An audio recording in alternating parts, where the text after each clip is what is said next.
Universal News TV, votre chaîne d'information la plus crédible. À travers un projet de loi, Macky Sall semble avoir éliminé tous ses opposants sérieux du jeu politique sénégalais. En fait, les députés sénégalais ont adopté vendredi dernier de nouvelles lois renforçant la lutte contre le terrorisme, jugées liberticides par de nombreux opposants et des membres de la société civile dont plusieurs partisans ont été arrêtés lors des manifestations de Dakar. Il faut ainsi rappeler que les deux projets de loi examinés ont été approuvés par 70 députés présents alors que 11 ont voté contre. Le nombre de députés présents, sur les 165 de l'Assemblée nationale, n'a pas été communiqué. Mais comment Macky Sall a-t-il pu écarter tous ses opposants du jeu politique sous les ordres de Paris? Suivons maintenant les analyses de nos panélistes qui sont sur le plateau de DBS, la télévision panafricaine. Suivons. Sénégal, Macky Sall et l'arsenal liberticide vers une épuration politique pilotée par Paris. C'est notre grande interrogation, bien sûr. Ce matin, nous nous interrogeons de très près au Sénégal. Après avoir stigmatisé en mars dernier ceux qui revendiquaient leurs droits en les traitant de lutteurs désœuvrés, Macky Sall et son gouvernement sont passés à la vitesse supérieure avec un projet de loi liberticide et destructeur en les caractérisant de terroristes. Oui, vous l'avez bien compris, eh bien le président sénégalais a caractérisé ces personnes de terroristes.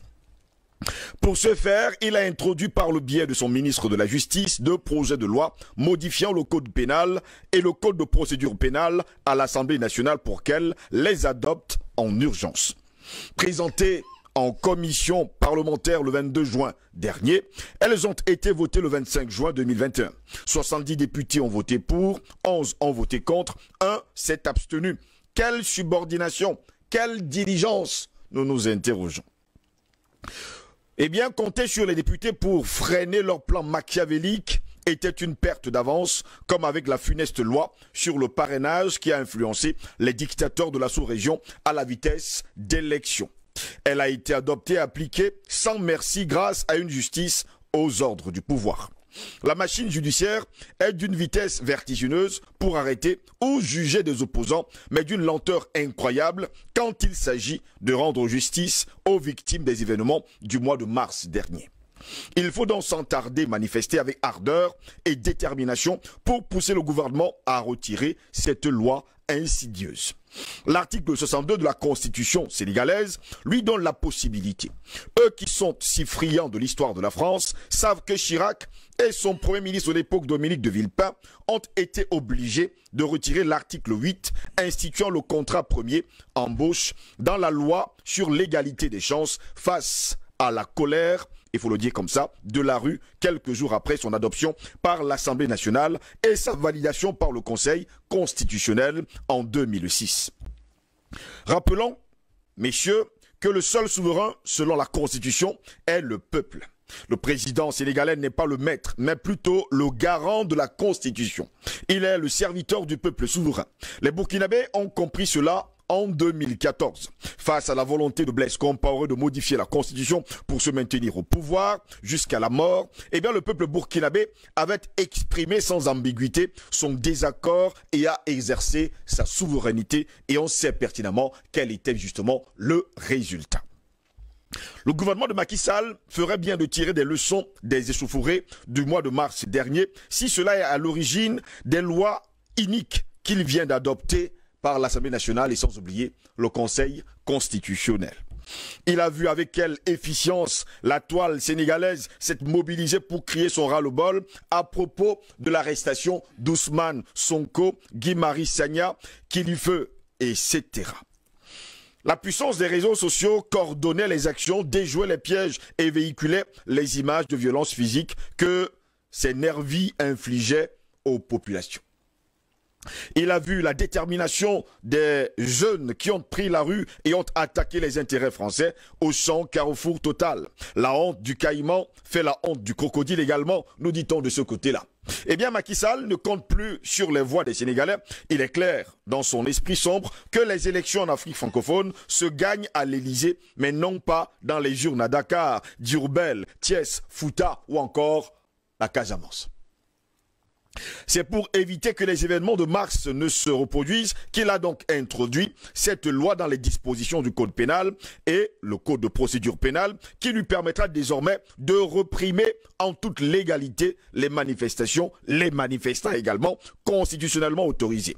Ceux qui résistent à l'injustice, à l'abus de pouvoir sont accusés désormais de terroristes. Eh bien, messieurs, cela ne peut pas continuer. Comment comprendre justement que parce qu'on veut revendiquer quelque chose, tout de suite, on est affublé d'être terroriste. Le groupe parlementaire de l'opposition, après avoir saisi le Conseil constitutionnel par une procédure qui n'ira nulle part d'ailleurs, et après avoir sensibilisé la population, doit maintenant prendre sa responsabilité pour étouffer cette initiative malfaisante qui vise à criminaliser l'opposition et surtout la résistance. Faisons confiance justement aux activistes comme Guy-Marie Sagna, comme également Qui le Feu, défenseur incorruptible de la Constitution, ouvrier déterminé de la liberté et surtout de la souveraineté du Sénégal. On n'oubliera pas également Ousmane Sonko, ce jeune homme politique qui, il faut le dire comme ça, est devenu aujourd'hui l'espoir de tout un Sénégal. Voilà pourquoi ce mercredi matin, nous nous interrogeons Sénégal, Macky Sall et l'arsenal liberticide vers une épuration politique pilotée par Paris. Ce sera justement notre grande interrogation. Paul est là. On a vu la décision prise d'ailleurs du côté du Togo. Nous sommes là en Afrique de l'Ouest. Là-bas encore, il y a une interdiction de manifestation. Cette fois-ci, nous sommes au Sénégal également, où, il faut le dire, le chef de l'État sénégalais Macky Sall a introduit une loi du côté de l'Assemblée nationale et sans oublier le Conseil constitutionnel qu'il a d'ailleurs adopté pour faire comprendre que toute personne qui descendra dans les rues pour une quelconque manifestation sera désormais appelée terroriste. Votre réaction?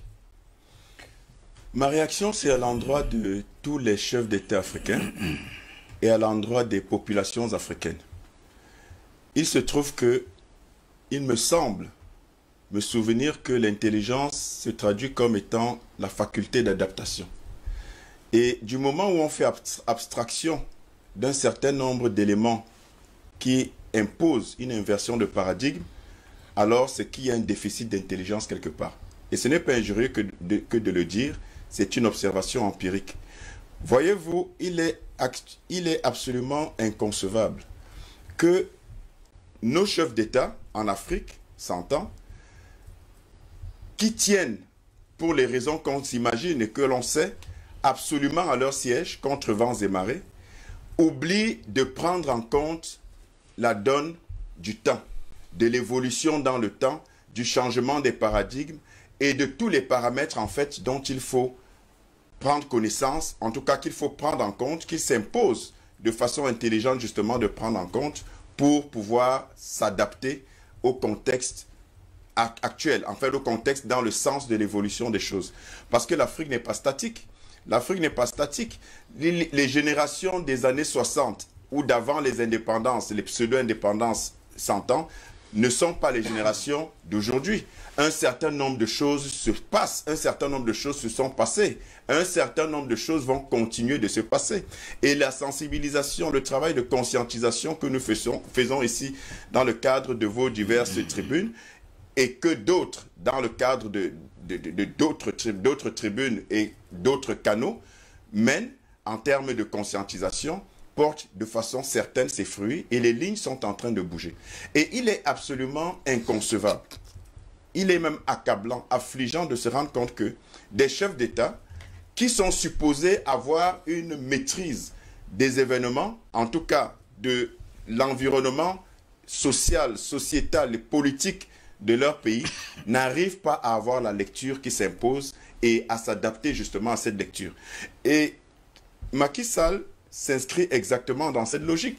Rappelez-vous que depuis qu'il est président en 2012, oui c'est 2012 je pense, puisque de 2012 à 2017, il a eu un premier mandat de 7 ans, lequel mandat de 7 ans en réalité... 5 ans.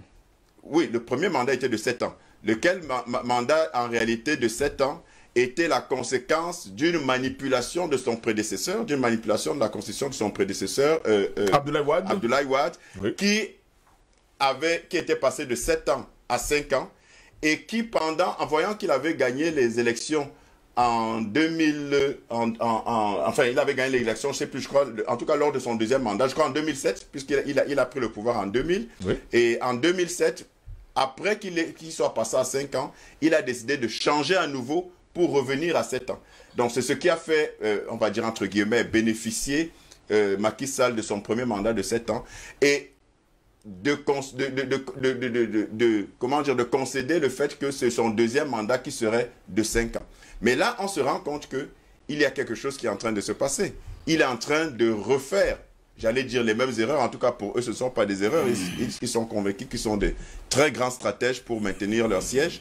Mais en réalité, il reprend exactement le cursus de manipulation de la Constitution d'Abdoulaye Wade, son prédécesseur, puisqu'il se trame et tout se passe comme si ça allait être effectif, qu'il est en train d'anticiper, de prévoir, de préparer un troisième mandat. Oui. Et lequel troisième mandat, on suppute que ce serait, avec quelques indications assez précises, que ce serait donc son projet.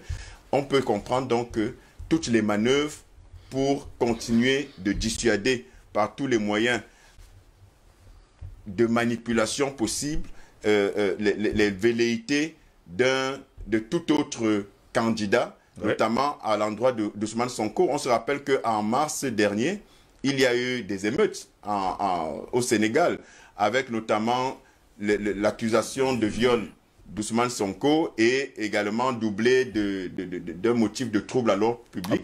Oui. Et on se rend bien compte qu'il y a un certain nombre de manœuvres comme ça qui sont menées pour dissuader, en tout cas pour empêcher toute éventuelle concurrence. On se rappelle qu'il l'avait déjà fait juste avant sa réélection, lors la deuxième campagne présidentielle, enfin depuis qu'il est au pouvoir en 2012. On se rappelle qu'il avait également mis des bâtons dans les roues à Karim Wade, qui avait des velléités justement de candidature, et au maire de Dakar, le Khalifa Sall. Donc, oui. Il s'inscrit dans cette logique, et je pense que cette démarche-là vous avez parlé de l'adoption de la loi, oui. par les parlementaires sénégalais le 25 dernier.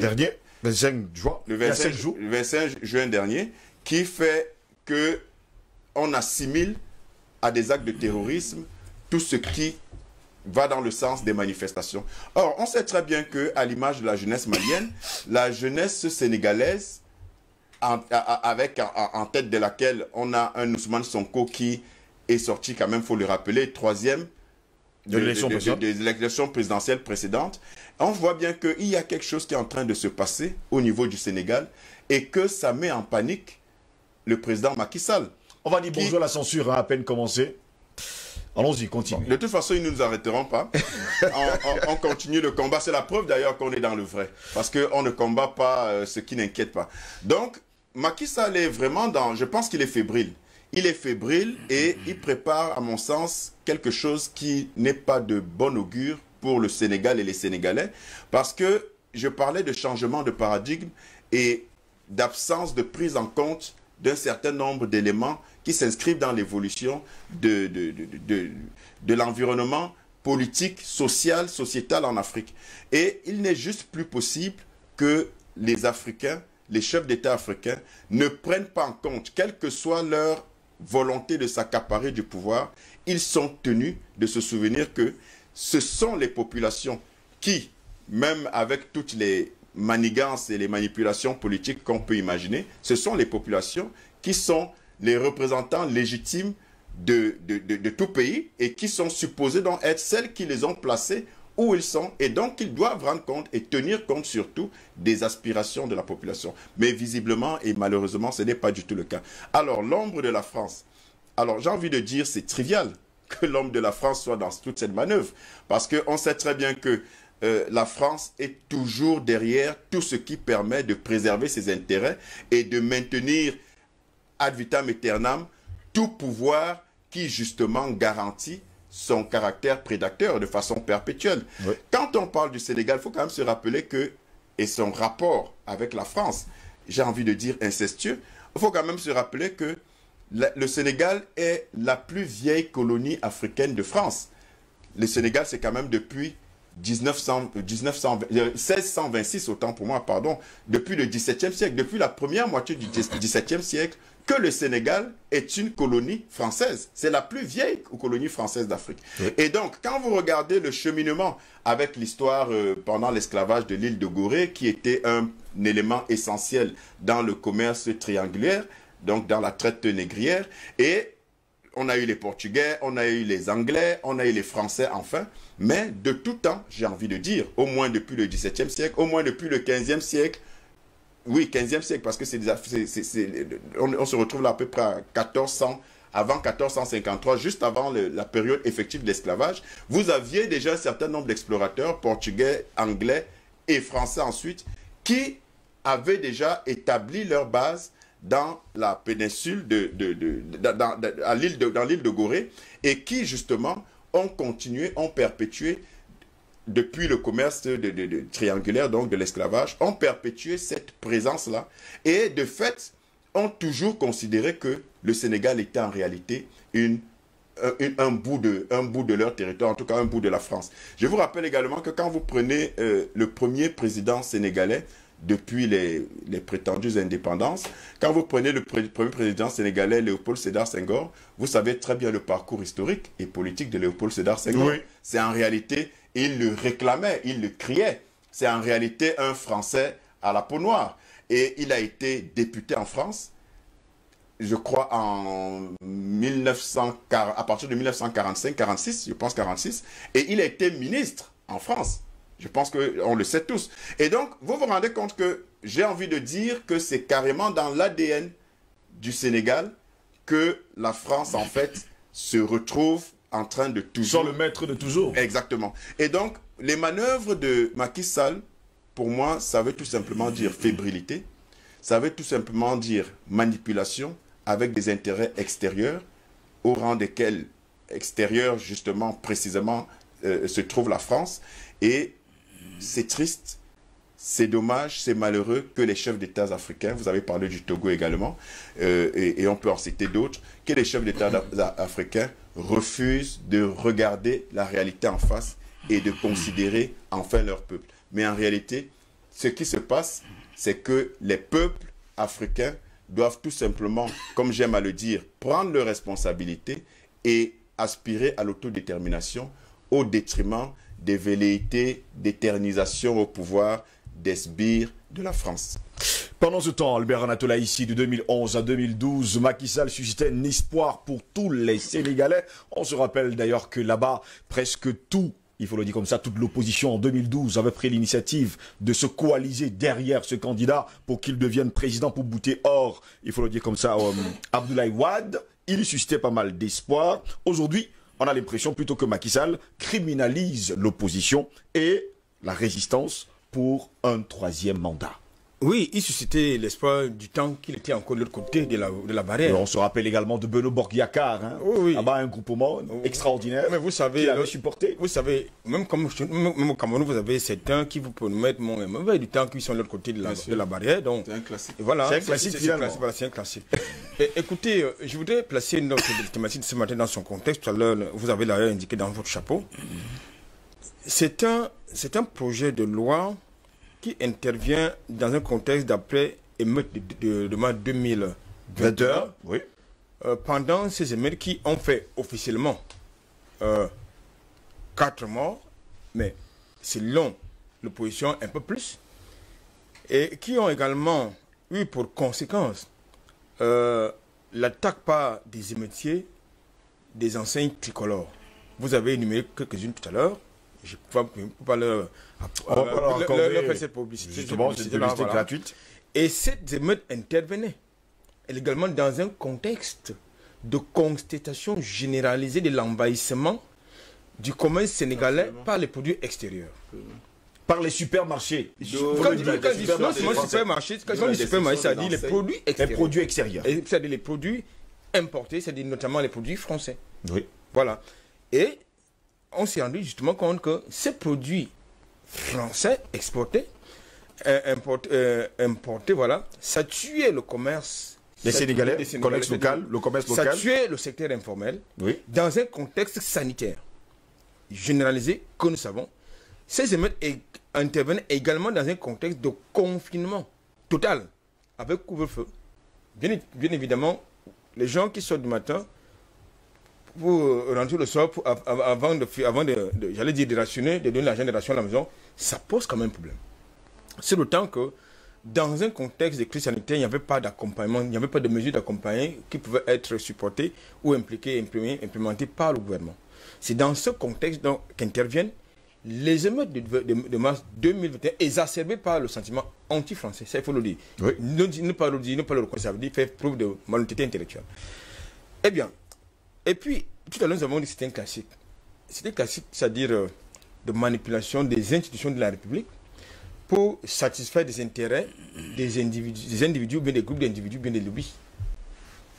Je voudrais prendre dans mon propre pays, au Cameroun, vous avez un texte, une loi qui a été, n'est-ce pas, un projet de loi qui a été adopté, qui est devenu, qui est désormais une loi qui porte sur justement ce qu'ils ont appelé la filouterie de loyer. Il s'agit là d'une loi qui a été adoptée pour gérer, pour servir justement des intérêts individuels, personnels, mais surtout des groupes d'intérêts et des lobbies.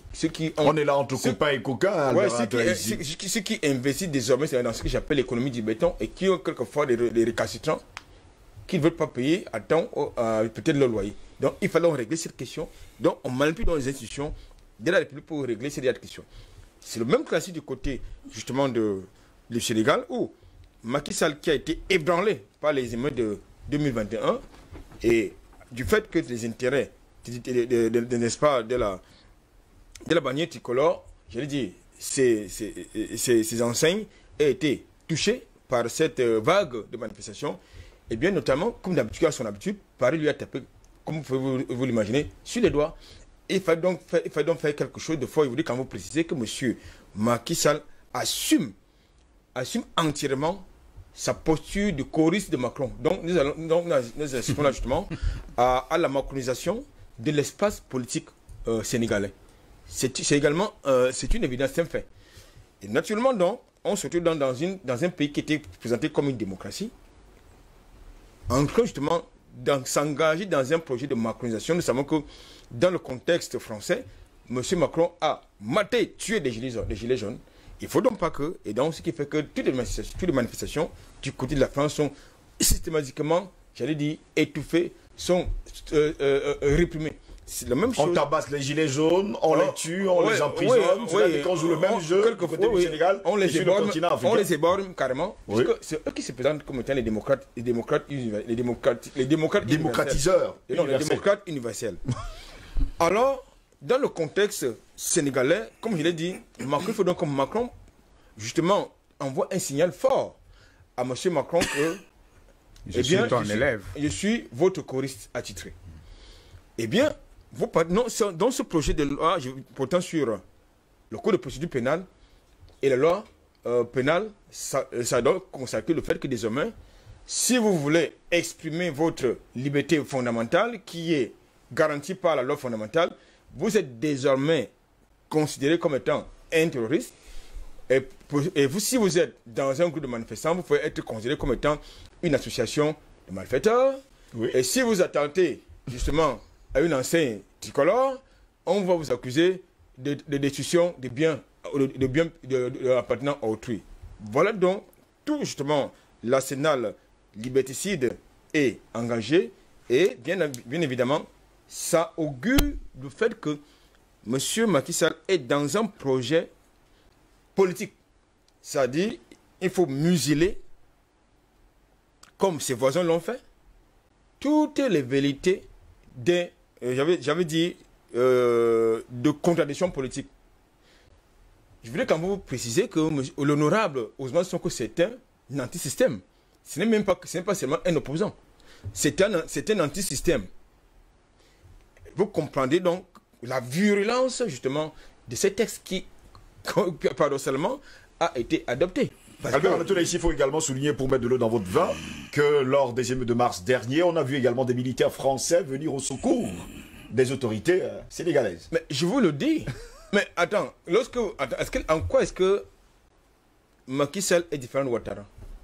en quoi est-ce que le Sénégal est différent de la Côte d'Ivoire? Le Sénégal est différent de la Côte d'Ivoire parce que, du côté du Sénégal, il y a un jeune audacieux, courageux, qui porte l'espoir, qui a affirmé et qui assume d'être un anti-système. Je voulais quand même vous rappeler que la plupart des présidents sénégalais ne passent pas leurs vacances à Dakar. Ils les passent à Paris. C'est tout dire. Donc Paris, c'est leur village, Paul est là. C'est tout, c'est tout dire. D'accord. Actuellement, où se trouve M. Abdoulaye White? Mais il est à Paris. À la maison. Chez lui. Donc, c'est pour donc, quand vous avez donc un jeune qui est un anti-système, qui porte, n'est-ce pas, une autre offre, qui apporte une autre offre politique sur la scène politique, et bien ça devient un problème. Ça devient un problème, pas seulement monsieur pour Macky Sall, comme je l'ai dit tantôt, assume sa posture de choriste de Macron, mais il apporte également un pied de nez, justement, au système et à l'impérialisme français établi depuis bientôt plusieurs siècles au Sénégal. Moi, je pense donc que dans ce contexte, il est important que la jeunesse sénégalaise se réapproprie. Parce que nous savons justement, vous l'avez d'ailleurs indiqué, qu'en Afrique, de manière générale en Afrique francophone, les élections, ça ne se gagne pas dans les urnes au Cameroun, au Gabon, à Dakar, à Abidjan, ça se gagne, n'est-ce pas? Directement à Paris. Ça se gagne à l'Élysée. Oui. Ça se gagne à l'Élysée. Et moi, je pense donc qu'il va falloir changer, il faut changer ce paradigme-là, et ce paradigme-là, et balayer justement ces cerveaux blanchis, comme nous les appelons, ces endocolons, ces relais, justement, ces satrapes, c'est le terme qui convient, ces satrapes, il faut vraiment les dégager parce que aujourd'hui, la France-Afrique, puisqu'il s'agit de ça, a montré ses limites et son visage hideux. Son visage hideux. Est-ce à dire, hein, Omer Seda, que désormais du côté du Sénégal, il n'y aura plus, il faut le dire, de meeting politique pour l'élection présidentielle. Il n'y aura plus de manifestations pour dire non aux produits venant de l'extérieur, précisément aux produits français. Parce qu'on se rappelle d'ailleurs qu'au cours du mois de mars dernier, eh bien, les jeunes Sénégalais sont descendus dans les rues pour renverser, saccager, détruire toutes les installations françaises. Et tout de suite, on a vu l'Élysée envoyer des militaires du côté du Sénégal, du jamais vu d'ailleurs, pour venir matraquer les... Maintenant, ils sont appelés terroristes. On va plus les appeler les manifestants. Qu'il me soit permis, Jocelyn Singos, de tirer un coup de chapeau à cette jeune génération de leaders qui portent haut le flambeau, la lutte pour l'émancipation du continent africain. Je tiens un coup de chapeau à Malema, je tiens un coup de chapeau à Ousmane Sonko, je tiens un coup de chapeau à Charles Blé Goudé, je tiens un coup de chapeau à ce jeune leader tchadien. Vous savez, nous sommes là dans un chemin de bataille de survie de Paris. Et ça me gêne de répondre à votre question sans souligner que vous avez commis là la maladresse de parler de Macky Sall comme président du Sénégal. Je été mieux de dire là le sous-préfet.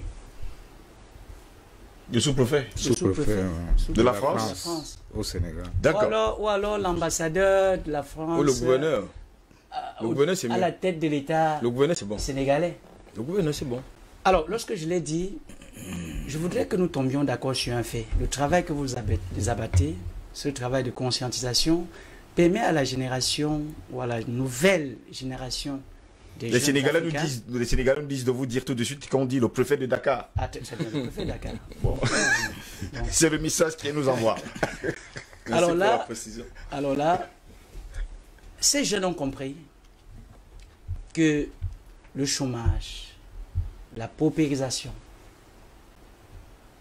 qui a cours ou qui ont cours de façon globale en Afrique, résulte de cette mainmise de la France sur les intérêts économiques des pays africains.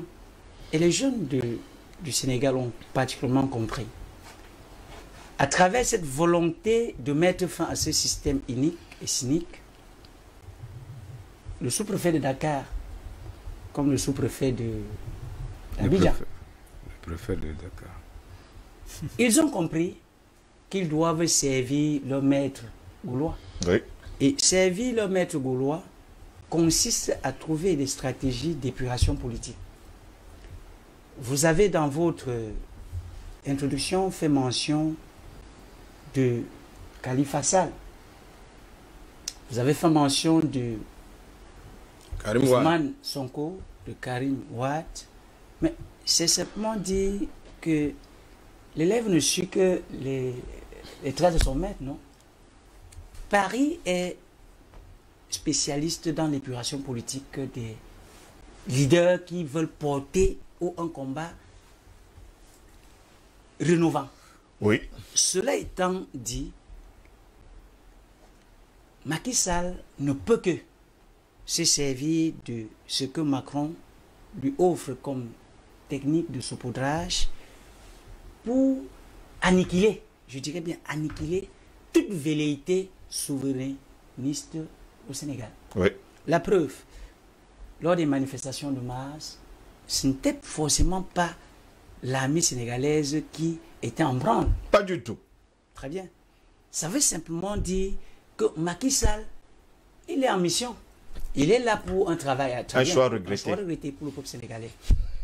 Ça nous permet simplement de reconnaître que le chemin reste long. Oui.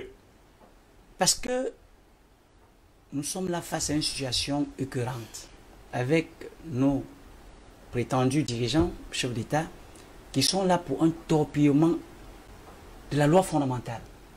Et c'est regrettable que au moment où la jeunesse africaine a pris conscience de la nécessité de bâtir son avenir, des gens qui ont reçu l'onction du peuple, de travailler pour le peuple, travaillent plutôt contre le peuple. Macky Sall n'est sénégalais que de nom, en réalité. C'est quand même dur, non? Mais c'est pas dur. Comment vous dites que c'est dur? C'est vous qui avez dit que son prédécesseur, il est à Paris, il est au village. Il est de passage au Sénégal. Son point de chute, c'est Paris. Lorsqu'il aura fini sa mission, lorsqu'il aura mis en difficulté toute tentative de changement de système, Oui. on va trouver une pièce de rechange. Il va rentrer à Paris, se reposer, et rentrer dans ce laboratoire, ce think tank qui consiste toujours à réfléchir, trouver des stratégies qui peuvent mettre en mal la nouvelle génération des panafricains, la nouvelle génération des Africains qui veulent prendre en main leur destin. Je sors simplement en disant que les mots me manquent pour qualifier à juste titre cette barbarie, cette stupidité avec laquelle certains chefs d'État, une fois au pouvoir, cherchent à trouver des stratagèmes pour s'éterniser au pouvoir. Mais je voudrais leur dire qu'il faudrait que leur maître qui leur enseigne cette technique de torpillement à la Constitution, il faudrait qu'ils appliquent ça aussi à Paris. Parce que tout au moins, l'alternance, c'est un besoin existentiel dans toute initiative sociale. Et on ne peut pas comprendre pourquoi Macky Sall, qui annonce déjà les couleurs d'un troisième mandat, en tout cas, pourquoi est-ce que ça devrait me surprendre? C'est l'ami de l'autre, non? Ouattara. Et ces gens qui promettent, oui, je m'en irai après 2 mandats, mais au soir de leur deuxième mandat, ils réfléchissent à un troisième mandat. Que dire de plus? Que de dire simplement que je verse une larme sur cette macronisation de la scène politique sénégalaise. Je verse une larme sur cette habitude que nos dirigeants ont prise, celle de servir Paris au lieu de servir Dakar, au lieu de servir Abidjan. Il ne faut pas également oublier Abdou Diouf, hein, qui a été également à la francophonie. Hein, vous ne voulez pas également l'oublier. C'est bon. Français, non? On vous comprend parfaitement. Je vais me tourner vers vous, docteur Eddy Momongoé. Vous êtes économiste. Vous êtes justement, vous approfondissez ces derniers temps-ci dans un autre ouvrage que vous parlez justement de l'économie africaine. Depuis 2018, eh bien, on a découvert des puits de pétrole, pour ne pas dire du pétrole du côté du Sénégal. Et d'après, il faut le dire comme ça, les prévisions, en 2022, le Sénégal deviendra un pays producteur de pétrole. À son lancement, la production pétrolière sera comprise entre 100 et 125 000 barils par jour. Cela devrait gonfler donc les recettes publiques et dynamiser l'économie locale. Donc, depuis 2018, apparemment, la France a un meilleur allié pour puiser ce pétrole en la personne de Macky Sall. Absolument, un meilleur allié, mais ce n'est pas que du pétrole, c'est surtout même du gaz. Du gaz, oui. Du gaz, beaucoup de gaz de ce côté. Naturellement, c'est une manne qui tombe du ciel pour Paris. Paris qui lui-même, et peut-être qu'il faut insister là-dessus, n'est que gouverneur dans le système monde. Oui. Macron, il est gouverneur, il y a un préfet qui est le préfet de Dakar, qui s'appelle Macky Sall, il y a un gouverneur de France qui... Vous permettez également de parler un peu plus fort, hein, pour nos téléspectateurs. Un gouverneur de France qui représente les intérêts d'une superstructure mondiale de prédation, parce qu'en fait, ces chefs d'État sont obligés de suivre une logique. La logique de fond est celle de l'émergence irréversible d'un monde polycentrique. Oui. Toutes les lignes de force sont déjà sorties, elles sont devenues évidentes. Les indicateurs économiques montrent clairement que les pays qu'on appelait dans le passé les pays de l'OCDE, ça veut dire les pays occidentaux, majoritairement, sont en perte de vitesse sur le plan économique, avec des parts de contrôle qui sont en forte diminution, parce que ces pays, en effet, contrôlaient 65% quand même du PIB mondial il y a 30 ans. Aujourd'hui, ils sont passés à 45% à peu près. Ça veut dire que en une génération, ils ont quand même perdu énormément, près de la moitié de ce qu'ils contrôlaient. Donc, vous voyez qu'il y a une dynamique de fond qui est enclenchée au-delà des années 90 et qui ne donne pas l'impression de se ramollir d'une manière ou d'une autre, puisque de l'autre côté, ceux qui ont profité, on les connaît, c'est la Chine, c'est la Russie, qui vont continuer, d'après tous les prévisionnistes, dans la même trajectoire. Donc, en fait, nous avons un combat de fond, arrêter la recomposition profonde des rapports de force traditionnels, arrêter tout ce qui va à l'encontre d'un monde unipolaire. Seulement, je suis plutôt optimiste parce qu'en fait, tous les paramètres tout le décor est déjà planté avec des variables qui sont absolument favorables et qui sont en plus solides et irréversibles. J'ai parlé de ces rapports de force économiques qui sont là. La Chine va continuer sur son terrain. Elle a été ce qu'elle a été, un pays pauvre qui ne représentait que 1% du PIB mondial en 90, mais qui va quand même chercher à 16% aujourd'hui, alors que les États-Unis représentaient 22% à cette époque et va chercher aujourd'hui dans les 15%. Ça dit tout. Oui. C'est une dynamique qui ne va pas s'arrêter. Mais l'autre paramètre extrêmement fort, c'est ce que vous faites, et c'est pour cela que je vous ai remercié ce matin. Oui. La conscientisation tous azimuts qui est en route et qui s'adresse à qui? Qui s'adresse à une population dominante, qui est la population africaine, qui non seulement prend du volume le jour, mais est essentiellement jeune. Et c'est là où vous comprenez pourquoi les Macky Sall doivent vraiment se battre. Et ils savent qu'ils n'ont qu'une arme, c'est l'Élysée.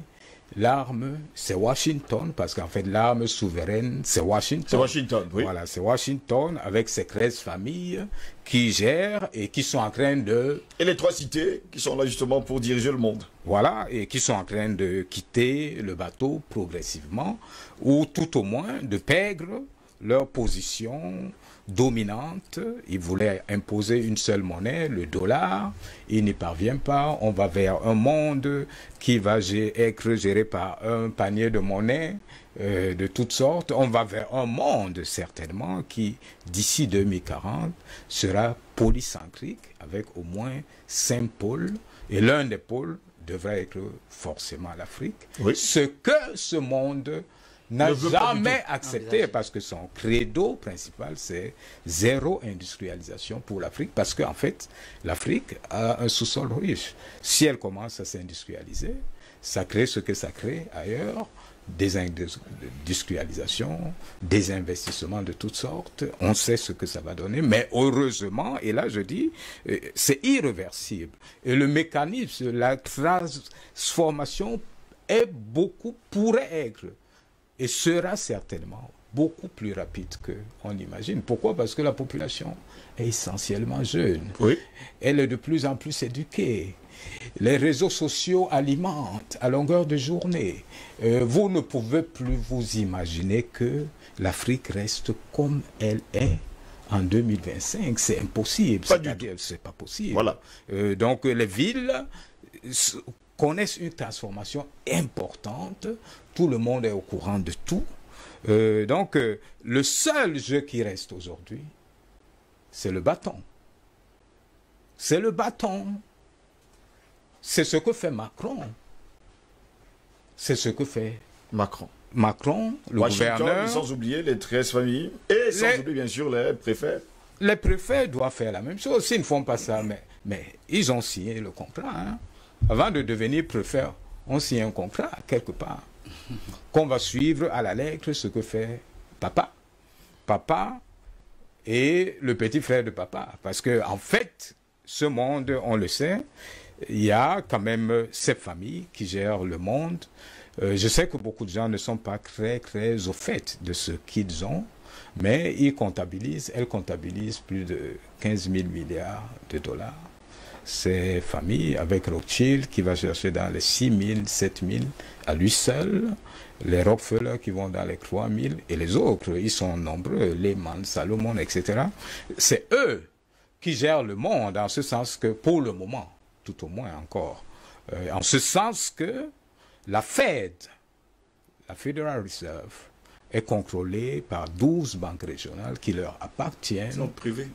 Et donc, et c'est cette Fed qui définit les grandes orientations économiques et financières du monde et du monde occidental essentiellement. C'est cette Fed qui a imposé l'ouverture compétitive sous le président Ronald Reagan et sous la dictée du père du libéralisme qui est parti aujourd'hui, Milton Friedman. Milton Friedman, conseiller personnel et économique de Ronald Reagan, Monétariste. le grand monétariste, qui a enseigné qu'il faut libérer, c'est le tout marché et pas le tout État, parce qu'avant lui, il y avait quand même Keynes qui a régné, et on a vu un peu les limites du modèle keynésien, et il est monté. revenait sur Adam Smith. Voilà, qui revenait sur Adam Smith. Lui, il vient et il dit, bon, c'est le tout marché, ce n'est plus le tout État, mais le tout marché veut dire quoi? Le tout marché veut dire que les États-Unis et le monde occidental doivent se mettre dans une posture telle que ils entrent dans tous les pays, ils vendent leur production dans tous les pays, et on connaît le rôle qu'a joué le Fonds monétaire international et la Banque mondiale pour vendre tous nos efforts. Les entreprises, vous vous souvenez de ce qui s'est passé avec l'EVECAM, avec Socapalm, avec tant d'autres. Dans les années 1994. Dans les années 90, oui. Voilà. Donc on a bradé tous ces trucs, toutes ces entreprises, des efforts sérieux, parce que j'aime bien le rappeler, la Socapalm, c'est une société camerounaise pour laquelle l'État du Cameroun a investi au moins 66 milliards de l'époque, 66 milliards, et qui est tombé et qu'on a vendu à un franc symbolique. Oui. Et Voecam, c'est 60 milliards qui a été cédé à un franc symbolique. Et j'aime toujours le rappeler, la Sonara, qui à l'époque avait pesé à peu près 150 milliards, aurait aussi pu être vendu. Un des préfets, le préfet d'Abidjan. Mais il faut quand même préciser, docteur Dimoko, Ça, c'est à l'intention des téléspectateurs, parce que beaucoup ne savent pas qu'on a imposé à l'Afrique les plans d'ajustement structurel pour régler une crise qui n'était pas le fait d'un pays africain, mais du Mexique. C'est faut le dire. Absolument, c'est exactement ça. En fait, même pas le fait du Mexique totalement, c'est vrai. C'est le Mexique qui, en mai 82, déclare sa faillite. C'est un grand producteur de pétrole, qui n'est d'ailleurs pas le pays le plus endetté à l'époque. Oui. Hein. Il est bien endetté. Et il y a quand même des pays africains qui risquaient d'arriver là, à la faillite du pétrole. Pas du tout. Non, comprenez que en fait, nous sommes dans une situation où... Il y a la Guinée équatoriale qui commence à en souffrir. On parle des années 80. Non, on est dans les années 80. Nous sommes dans une période où le monde s'est enrichi massivement. Oui. De 45 à 73.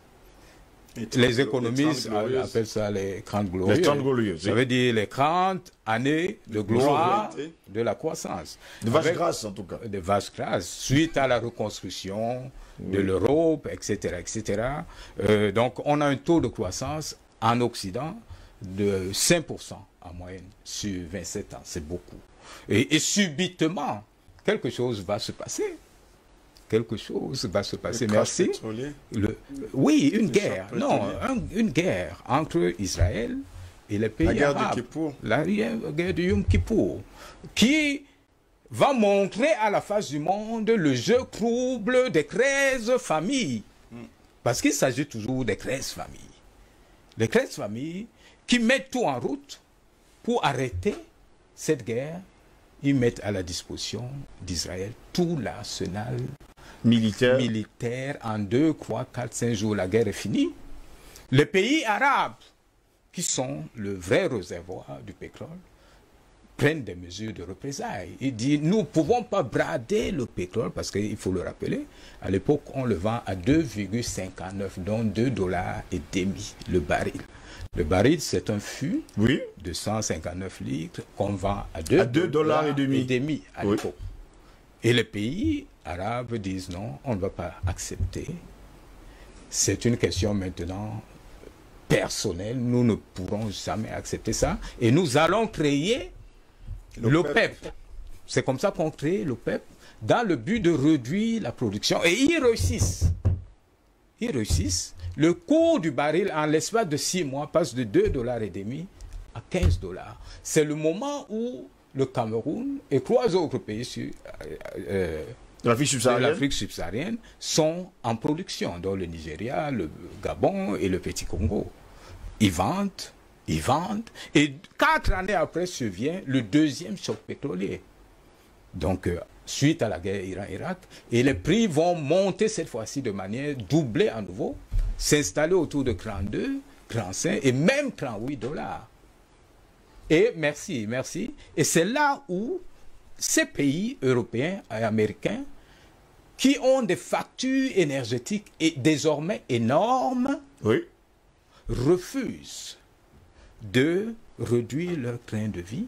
Et pour maintenir leur train de vie, on procède par ce qu'on appelle, entre guillemets, la modernisation de la finance. Et c'est Milton Friedman qui inspire cette transformation à travers le décloisonnement des marchés financiers, la déréglementation et la désintermédiation bancaire. Ces 3 mécanismes qui leur permettent d'attirer les excédents d'épargne qui se retrouvent encore dans les pays arabes, en Allemagne, au Japon, vers Wall Street, vers City, vers Francfort. Et ce qui leur permet donc de rentrer dans ce qui les condamne aujourd'hui, l'économie mondiale d'endettement. Tous ces pays sont surendettés. Mais c'est à partir de ce moment qu'ils se surendettent. Donc, merci pour la brèche que tu ouvres. Ce n'est pas que ces pays ne pouvaient plus continuer, non.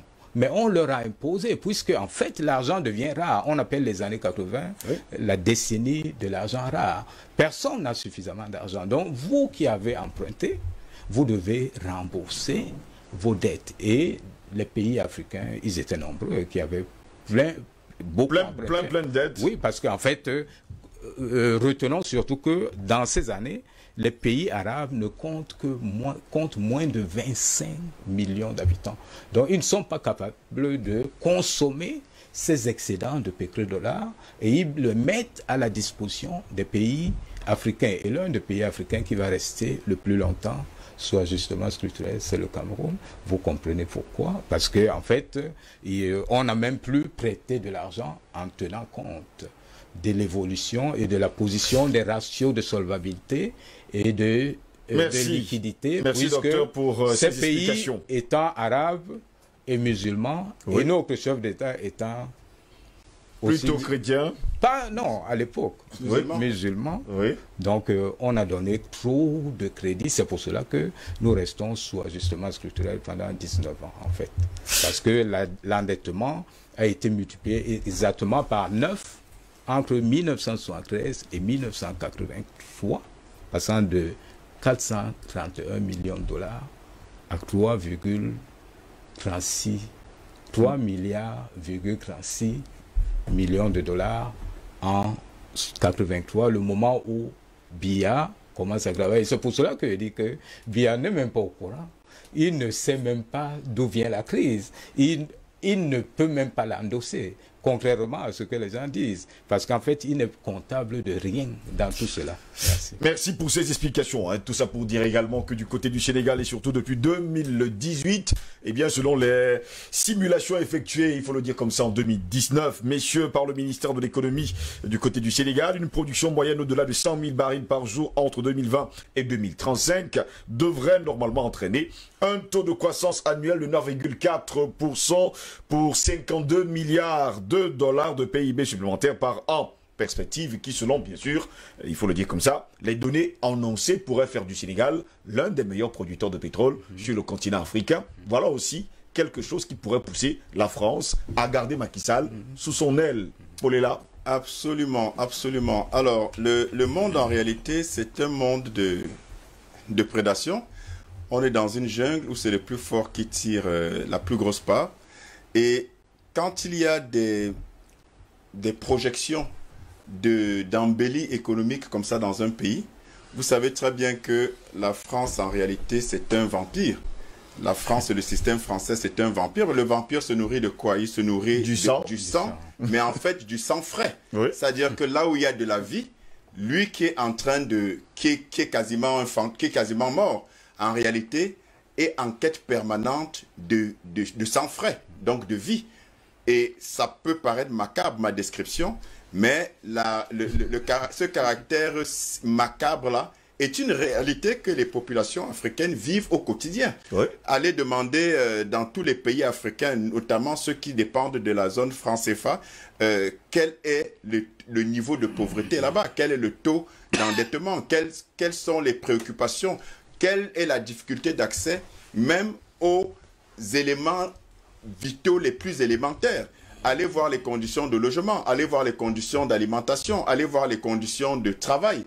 C'est extrêmement difficile.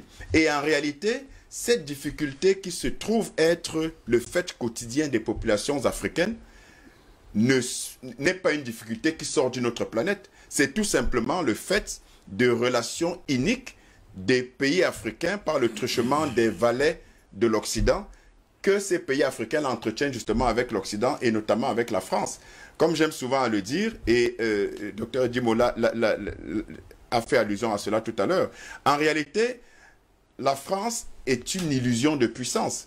Et le problème principal de la France, il faut le dire, c'est qu'elle s'est durablement installée dans cette illusion de puissance-là, parce qu'en réalité, la France n'est que le bras armé d'une puissance oligarchique mondiale qui est tenue par la finance internationale. Et elle est tenue de ramener des résultats. Tel un élève à qui on donne des devoirs et qui doit ramener des résultats à son professeur. Le professeur de la France, c'est les États-Unis. C'est la haute finance internationale. Et la France est le bras armé justement de cette mafia internationale qui consiste à être le voyageur représentant placé en Afrique pour le pillage des richesses afin de maintenir comme ça l'illusion en fait de prospérité de l'Occident. Alors moi je suis toujours dubitatif quand les Africains regardent leur scène politique et que c'est au milieu des acteurs de leur scène politique qu'ils espèrent un quelconque changement. Moi, je pense que le peuple africain, les populations africaines gagneraient beaucoup à être très lucides. Puisqu'on parle du Sénégal, regardons en fait le déroulement dans la chronologie politique au Sénégal. On a parlé de Léopold Sédar Senghor, on a parlé qui a fait 20 ans environ au pouvoir, de 60 à 2000. On a parlé de Abdou Diouf, qui a fait environ 20 ans également, de 2000 qui a 12 ans, pardon. 12 ans, excusez-moi. De 2000 à 2012, on a parlé de Abdoulaye Wade, qu'on a présenté comme celui qui allait venir révolutionner la situation. De 2012 à 2000 combien là? Non, Abdoulaye Wade, non. Abdoulaye Wade, ça arrête en 2012. Non, je reprends. Léopold Sédar Senghor, c'est de 1960 à 1980. Je me suis trompé. Donc, et Abdou Diouf, c'est de 1981 à 2000. Oui. Donc, c'est 20 ans aussi. Et c'est Abdoulaye Wade qui vient faire 12 ans, de 2000 à 2012. Et donc, depuis 2012, c'est donc Macky Sall. Alors, quand je refais cette chronologie, j'ai tenu à la refaire. Parce que vous allez comprendre pourquoi. Dites-moi, lequel de ces présidents a été un président panafricaniste? Dites-moi, lequel de ces présidents a vraiment fait et cause pour son peuple? Dites-moi, lequel de ces présidents n'a pas été soumis à la domination et des injonctions de la France? Quand je dis ça, je dis donc qu'il faut être lucide, puisque chacun de ces présidents, en tout cas depuis au moins Abdoulaye Wade, s'est retrouvé dans l'opposition comme présentant une alternative louable qui permette au problème sénégalais. Oui. Mais on est resté dans les mêmes problèmes, sinon ça s'est empiré. Je vous rappelle quand même que Macky Sall, qui a nourri un certain nombre d'espoirs qu'il était dans l'opposition et qui dénonçait, soi-disant, les manigances de son prédécesseur Abdoulaye Wade, je ne sais pas pourquoi son nom m'échappe à chaque fois, je vous rappelle que c'est quand même Macky Sall qui présentait donc ses espoirs de la population, qui a quand même dit devant un président français que les Sénégalais ne peuvent pas considérer que la France est un ennemi, puisque à l'époque de la colonisation, les soldats sénégalais recevaient de meilleurs goûters que les soldats des autres pays africains. Bon, quand vous avez un président, un chef d'État qui, en mondovision, fait une déclaration pareille, qui n'est autre que le signe patent d'une soumission et d'une servilité affligeante, vous comprenez que l'Afrique n'est pas sortie de l'auberge.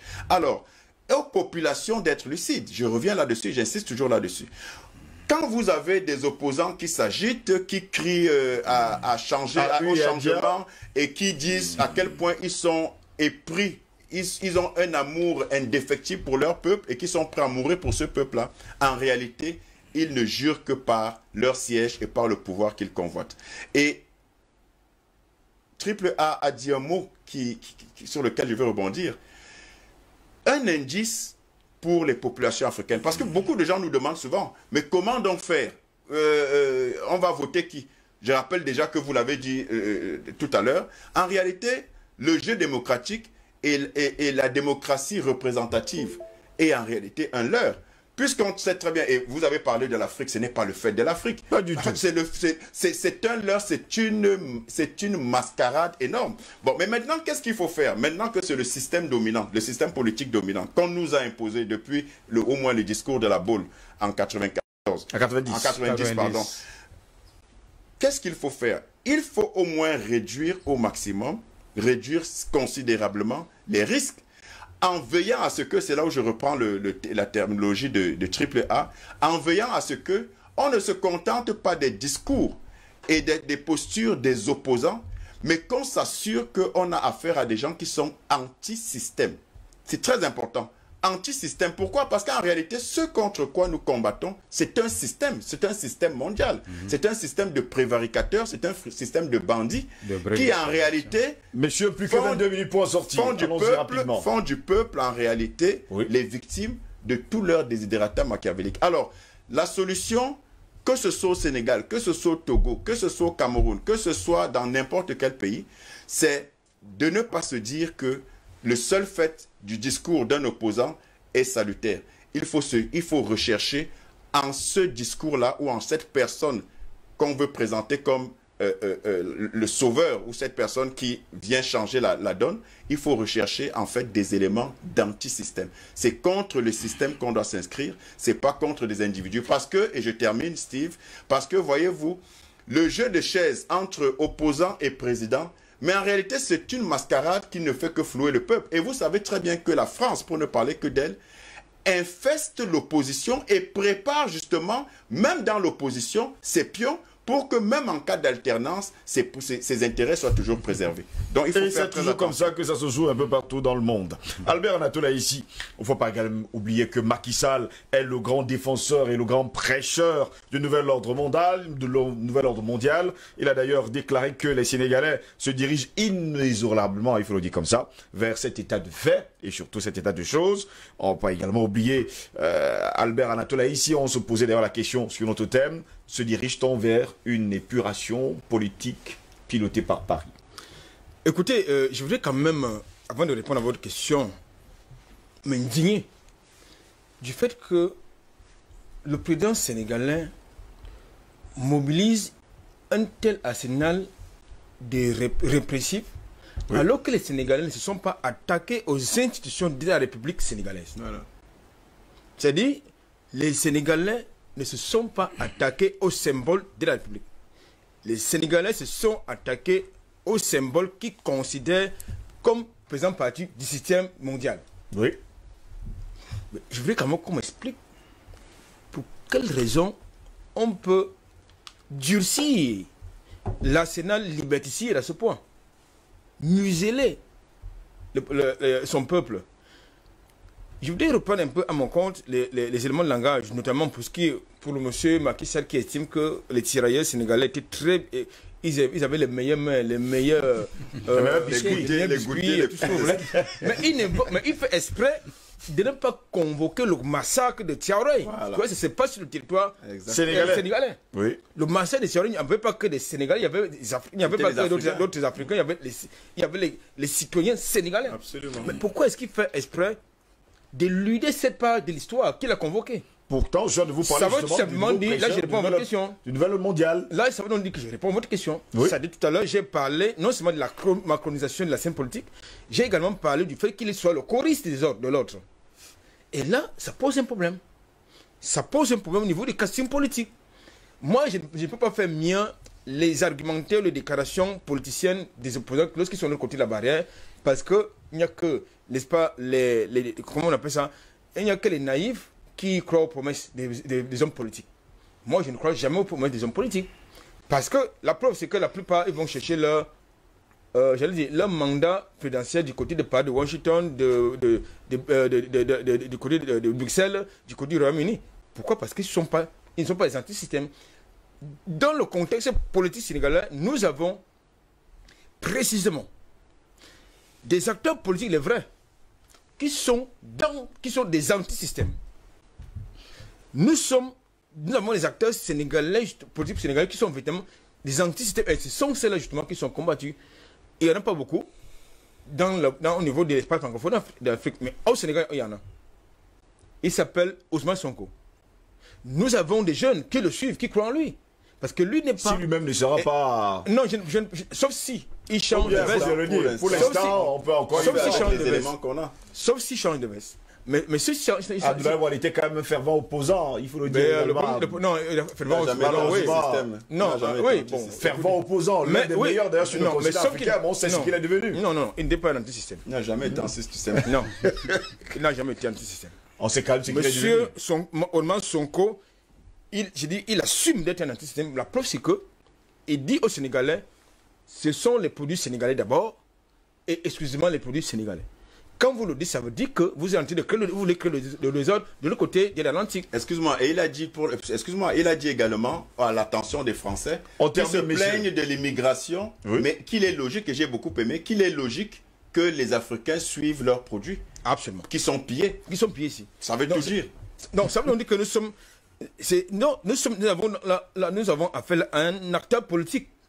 Un jeune acteur qu'on politique. veut museler finalement. Justement, on a dit de vouloir le museler, mais je pense que là, vous savez, ce que ces gens qui comptent manipuler le peuple de l'opinion ignorent, c'est que lorsque vous avez la masse critique, la masse derrière vous, le peuple derrière vous, il y a des choses qui sont faciles. Messieurs, il n'y a pas seulement Ousmane Sonko, hein. Il y a également des groupements politiques de ce côté-là, comme par exemple les Bono Bok Yakaar, qui est un groupement qui a mis... Non, il y a le MD2 qui est anti-système, il y a le mouvement Yanamar, et le mouvement Yanamar qui est également anti-système. Donc je pense que de ce côté, il y a de l'espoir, mais il ne faut pas seulement qu'il y ait de l'espoir, il faut qu'il y ait des évidences. Absolument. Il faut qu'il y ait des évidences pour que dans la perspective justement d'une reconduction éventuelle de monsieur Macky Sall soit absolument proscrite. Qu'on n'y envisage même pas. Je veux quand même vous rappeler une chose. Pourtant, il persiste ici. Il ne peut pas persister ici parce que ce sont les Sénégalais qui vont quand même gérer ça. Autrement dit, il va falloir seulement tuer tous les Sénégalais pour qu'ils restent au pouvoir.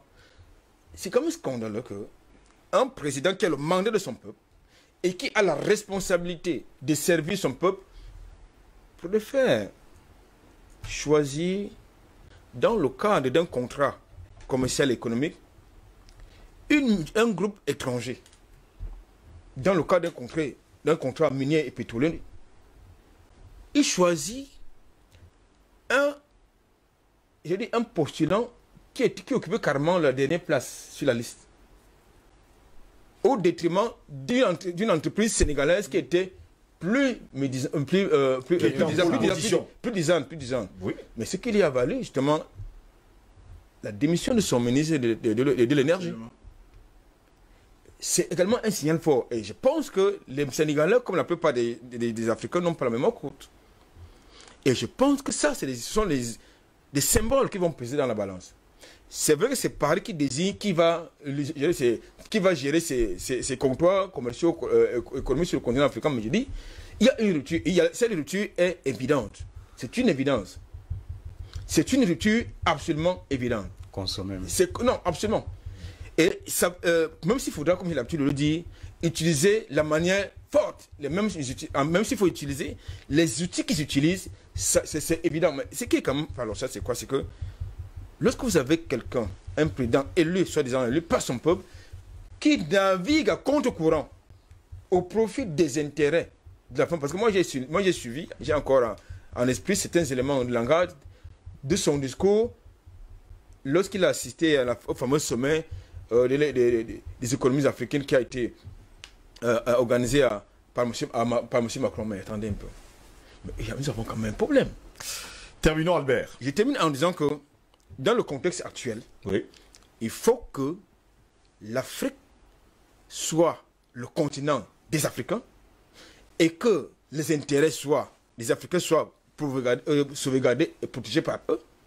Ce n'est pas Macron, ce n'est pas Le Drian, ni quelqu'un d'autre, ou bien Marine Le Pen qui viendrait gérer, n'est-ce pas, nos intérêts. Non, parce que la réciprocité n'existe pas. Au cas contraire, si c'est eux qui viennent gérer nos intérêts, s'occupent de nos affaires, il va donc falloir qu'on fasse le mouvement inverse pour aller faire la même chose chez eux. Omer Sedey se susurre également du côté du Sénégal que Macky Sall a renouvelé les accords coloniaux. D'ailleurs, vous avez vu sur les pancartes, il faut le dire comme ça, des manifestants de la dernière fois que c'est un choix regretté. Faut-il dire aujourd'hui que Macky Sall est en train de négliger la résistance sénégalaise, est en train de négliger la jeunesse sénégalaise qui n'a pas encore dit son dernier mot? Bien évidemment, Macky Sall est en train de suivre la feuille de route à lui adressée par Paris. Mais je voudrais très rapidement dire que le vocabulaire panafricain doit évoluer. Jusqu'à présent, il n'est pas souhaitable que nous parlions des présidents. Il serait préférable de parler des préfets. Pour le cas d'espèce, le Sénégal n'a jamais connu de président. Nous avons eu un préfet jusqu'en 80, un second préfet, un troisième préfet, et nous espérons qu'on aura enfin un président. Pour dire que je suis un peu surpris que Triple A soit surpris. Mais dis donc, nous parlons de la découverte du pétrole. Potentiellement, le Sénégal va produire du gaz. Mais quand il y a richesse, le vampire doit déjà se préparer à ses manœuvres. Par conséquent, ce qui se passe du côté du Sénégal, c'est un peu comme si le pétrole et le gaz ne vient que renforcer la malédiction. La France se positionne finalement. Bien entendu, parce que le malheur de l'Afrique, c'est d'être riche. Le malheur du Sénégal, tout ce qui se torpille du côté c'est d'avoir Dakar, découvert le pétrole en 2018. c'est la conséquence des richesses potentielles qui se dessinent. Et la prédation, lorsqu'il y a richesse, il y a mort, il y a pillage, il y a tout ce que vous pouvez imaginer comme, je veux dire, violence, ainsi de suite. À votre question, je vais simplement dire, Macky Sall, véritablement, n'a rien à foutre avec les populations sénégalaises. Il n'est pas sénégalais. Il est français. Et mais il risquerait justement de mettre le Sénégal à feu et à sang avant son départ. bien entendu, si au nom du pétrole, il est question Ce que nous ne voulons pas. Il est question de mettre le Sénégal à feu et à sang, il le fera. Il revient donc à cette jeunesse sénégalaise de faire sienne tout ce que nous disons ici. C'est de comprendre simplement que ceux sur qui ils fondent un espoir fou ne sont en rien leurs représentants. Et c'est cette nouvelle dynamique, c'est cette vision qu'incarnent des jeunes comme Ousmane Sonko. Oui. C'est pour cette raison que nous demandons aux jeunes Sénégalais de comprendre que le système doit être mis en mal. Tant que ce système n'est pas mis en mal, la pauvreté, la misère seront le quotidien des Sénégalais. Et c'est ce que nous ne voulons pas. Hein. Il faut d'ailleurs le préciser. Quand on sait tout cela, docteur Idi Momongori, qu'est-ce qu'on fait maintenant? Oui, on a découvert le pétrole depuis 2018. Oui, on pourra avoir 100 000 à 125 000 barils par jour à partir de depuis l'année dernière. Et sûrement d'ici 2022, le Sénégal serait justement un bon producteur de pétrole. Que doivent faire les Sénégalais quand on a pris une décision comme celle-là, de les empêcher de manifester, de les empêcher il faut le dire comme ça, de crier hurrah à ce sentiment qu'ils ont, parce qu'ils déclarent haut et fort qu'ils ne veulent plus de la France sur leur sol. Ben écoutez, je crois qu'ils doivent rester sur la même trajectoire, ils doivent continuer à croire que tout est possible. Aujourd'hui, on peut manifester, on peut aussi ne pas manifester. On peut manifester à travers les téléphones, c'est possible. On peut manifester, échanger, continuer à être en harmonie à travers des rencontres ailleurs que sur la place publique, parce que on évite quelque chose, mais il y a toujours un moment décisif. Pourtant, les Sénégalais aiment bien être en groupe. Hein. Ce n'est pas aujourd'hui que ça date, c'est depuis les années 60. Oui, c'est depuis toujours qu'ils le font, mais ils peuvent aussi tenter le coup de force le moment venu et se mettre tous dans la rue. C'est une mauvaise loi. Vous qui êtes enseignant, c'est une mauvaise loi écoutez, de réprimer les manifestants, de décider même d'ailleurs à partir de l'Assemblée nationale en décembre, le Conseil constitutionnel de dire désormais toute personne qui va manifester dans la rue est appelée terroriste. C'est une mauvaise loi, mais vous comprenez, tant que nos pays sont des pays où la pauvreté continue à être très très présente, vous aurez dans les assemblées, les Sénats et toutes les assemblées législatives, vous rencontrerez essentiellement des gens qui y arrivent, pas par conviction, pas parce qu'ils ont un programme spécial, mais peut-être parce qu'ils ont... Ils ont des amis? Ils ont eu des amis et ils ont dû payer quelque chose pour arriver. Et quand ils y arrivent, ils servent une cause qui est celui qui dirige. Donc moi, ça ne me surprend pas. Cependant, ce que mon message aux Sénégalais et mon message aux Africains, c'est le même. Hein? Oui. C'est de savoir que la trajectoire est dessinée. L'avenir est à l'Afrique. Si jamais on veut y aller vite, il faut qu'on accepte des alliances, surtout des alliances de circonstances qui nous permettent de nous éloigner du monde unipolaire qui est en train de quitter la scène. Donc moi je dis ceci, regardez du côté de la RCA, regardez davantage du côté du Mali, où se font quand même un certain nombre de choses, et cherchez des moyens surtout de faire en sorte que les populations soient toujours au courant de ce qui se passe. Parce qu'en fait, tout se passe au niveau du verbe. C'est vous qui commandez. vous qui avez l'art de parler de ces choses. Oui. Et comme il y a des réseaux sociaux aujourd'hui, même comme il y a aussi la censure... Si on n'est pas censuré comme d'habitude, parce que tout au long de la matinée, on est censuré, alors vous devez comprendre que on ne veut pas que le message passe. Voilà, on ne veut pas, mais ça va toujours passer. Ça va Merci. toujours passer. En tout cas, pour Papistiné, qui est sur Facebook actuellement, il nous dit plutôt mourir que de lâcher. Ils sont d'ailleurs très nombreux, les Sénégalais. On va lire leur message d'ailleurs. Hein. Ils sont nombreux à nous avoir écrit. Bonjour monsieur, dites au néocolonialisme que personne ne peut cultiver sur une terre pauvre. Cette pensée n'est que mensonge. Si l'Afrique est pauvre, pourquoi partager une terre où on ne peut jamais tirer profit? Donc, il a totalement raison, la personne qui nous a écrit, sans laisser son nom, mais nous écrit depuis l'Allemagne. Les messages, monsieur, il y en a tellement ce matin. Oh, j'espère que je pourrai lire quelques-uns. Hein? Ça va pas être facile, je vais lire quelques-uns quand même. Avant de se séparer, bonjour. Les hommes politiques ou soi-disant démocrates sont la face visible du mal, qui parlent de liberté d'expression et souveraineté du peuple pour mieux nous appâter. Mais ils sont prêts au pire pour nous ravir nos droits. La démocratie n'est que la manipulation, l'hypocrisie, le mensonge, la corruption et le crime. Tous ceux qui y croient sont naïfs. Macky Sall est dans son rôle de démocrate. Il exécute les ordres du système démocratique. Les Sénégalais vont lire l'heure avant de le remplacer par son clone d'un nom et visage différent. C'est Ebouni Cyril qui nous écrit depuis Douala au Cameroun. Bonjour le panel, bonjour monsieur Ngo. Je voudrais rappeler à Mbappé que le chimpanzé n'est pas le frère du gorille, que sa place est parmi nous. C'est Ndiop qui nous écrit depuis Yassa. On vous a compris. Merci, j'espère qu'il a de nous suivre d'ailleurs ce matin.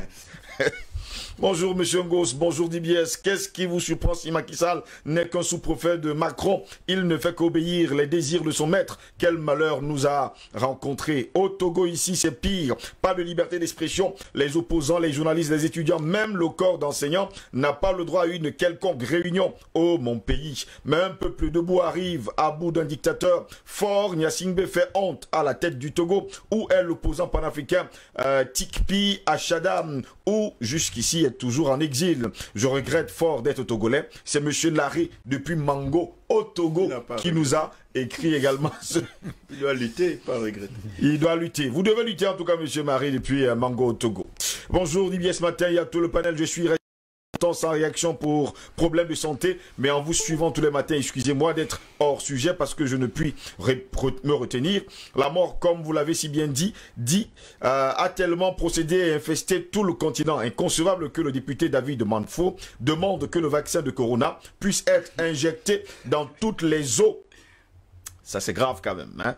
Si jamais il a dit dans toutes les eaux minérales du pays afin de toucher le plus grand nombre de populations, un jour cette population et surtout se lèvera et fera elle sa propre justice en pendant ce genre d'individus à la poste centrale. Si 10 000 tombent à votre droite et 5 000 à votre gauche, vous ne serez point atteint. Soyez bénis. C'est Maman Denise qui nous a également écrit ce matin. Ça faisait longtemps Maman Denise. On va vous souhaiter prompt rétablissement Maman Denise et bienvenue chez toi. Bonjour les panélistes, je salue monsieur Aïssi Anatole qui est un Camerounais d'origine béninois.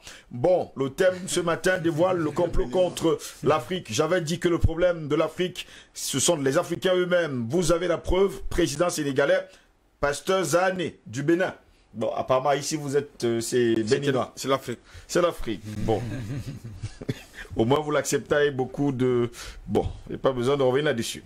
Bonjour DBS, Macky Sall perd son temps. La montée du néo-panafricanisme est imparable.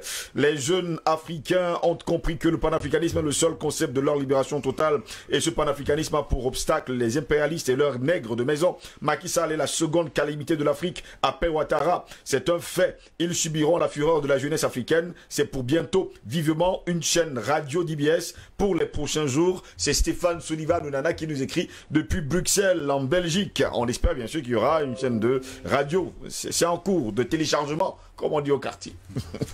Bonjour monsieur Ngos, on dit en riant mal, c'est très grave monsieur Ngos. L'insécurité, moi je pense qu'il faut réinstaurer le laisser-passer dans nos grandes villes. Nous laissons les entrées au Cameroun sans aucun contrôle. Maintenant, ils agressent, tuent, font importer quoi? Le désordre qui connaît la ville, les quartiers de Douala est dû à cela. Il faut immatriculer toutes les motos et réserver à certains travaux à faire par les locaux d'abord et sanctionner avec la dernière énergie les autorités véreux qui délivrent les documents officiels aux étrangers qui n'ont pas qualité. C'est Dr Ben qui nous a également écrit ce matin.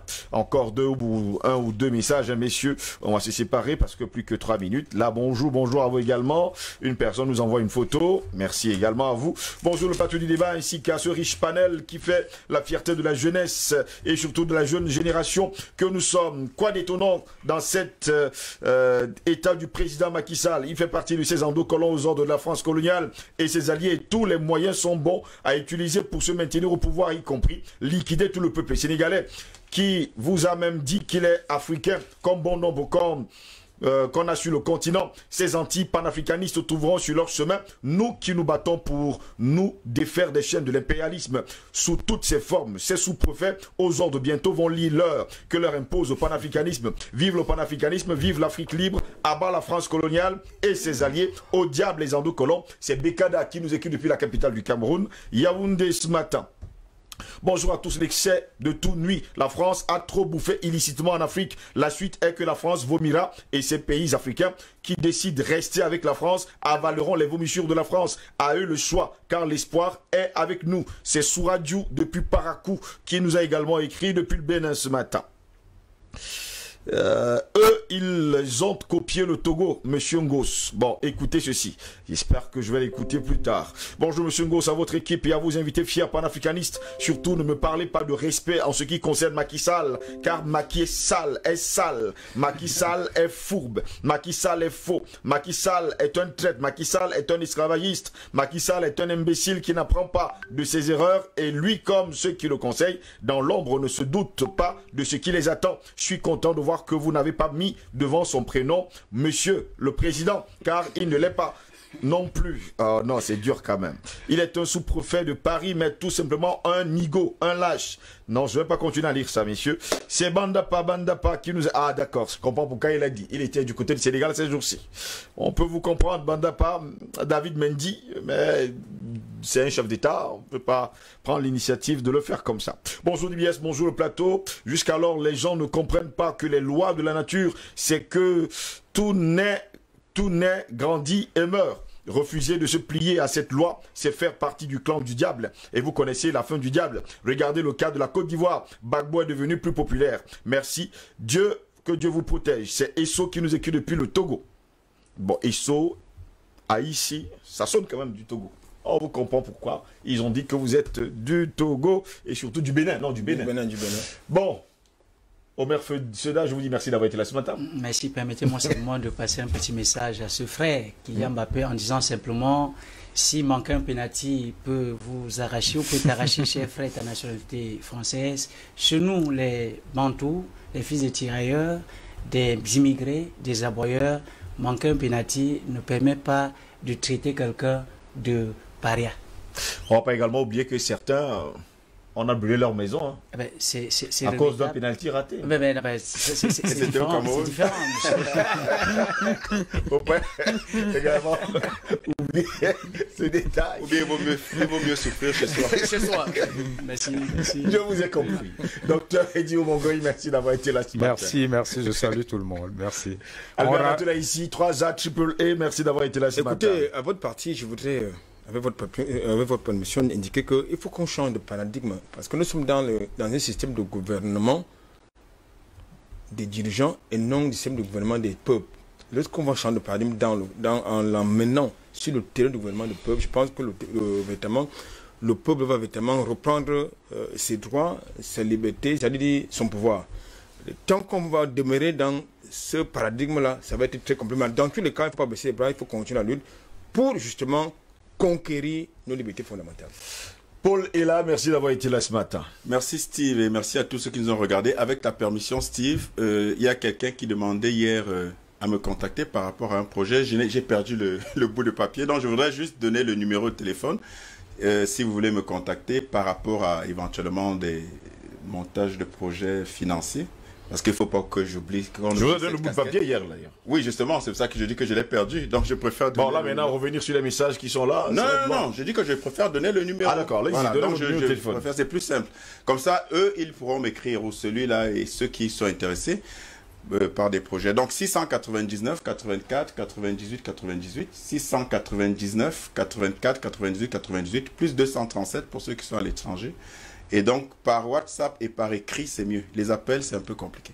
Et pendant ce temps, un téléspectateur m'envoie ce message, me dit de le lire à tout prix. Il dit « Bonjour Steve, bonjour à tout le panel. Je vous rappelle que le butin de guerre des rebelles ivoiriens a été blanchi au Sénégal par le président Abdoulaye Wade. » Il tenait à me donner cette information à tout prix. Le butin de guerre le butin de guerre des rebelles ivoiriens a été blanchi au Sénégal par le président Abdoulaye Wade. Il tenait justement...